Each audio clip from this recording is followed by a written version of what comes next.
सरकार पुन्हा मराठ्यांच्या नरड्यात औषध ओतायचंच काम करणार आहे. त्यांना म्हणताय आम्ही देणार नाही त्यांना, आणि आम्हाला अलग म्हणताय आम्ही देणार आहे ओबीसी. त्यांना हैदराबादचं गॅजेट आम्हाला लावणं बंधनकारक आहे, कारण मराठा समाज 150-200 वर्षापूर्वीपासून आरक्षण आहे. हे जास्त वाढवायला लागले सरकार जातीवाद. नितीश कुमारांनी दिलेलं 50% वरचं आरक्षण होतं, ते आरक्षण उच्च न्यायालयानं रद्द केलेलं आहे. कसं पाहता याकडं महाराष्ट्रात देखील 10% आरक्षण दिलं गेलं, ते टिकू शकतं का, काय वाटतंय?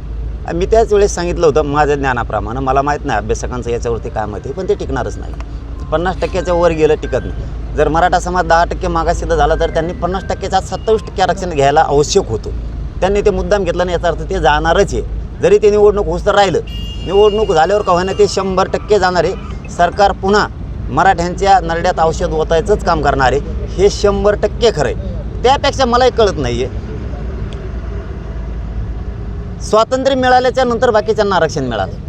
मराठ्यांचं 1884चं म्हणजे 150-200 वर्षापूर्वीचं आहे, तुम्ही का देत नाहीत? सरकारनं ठामपणानं सांगणं गरजेचं आहे, असं माझं वैयक्तिक मत आहे. आणि मराठा समाजसुद्धा माझ्यामध्ये सरकारनं स्पष्ट सांगावं. आता मराठ्यांचं गॅजेट आहे हैदराबादचं, सातारा संस्थांचं आहे आणि बॉम्बे गव्हर्नमेंटचं आहे.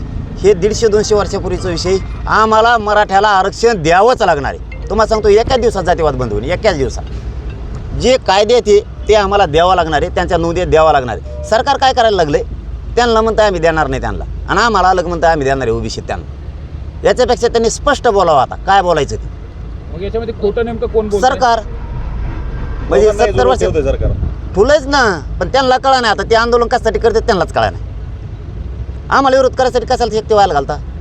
तुमचं एनटी व्हिजेंटीमध्ये आरक्षण तुम्हाला धक्काच लागत नाही, कशाला तुम्ही आमच्या विरोधात येत आहे विनाकारण?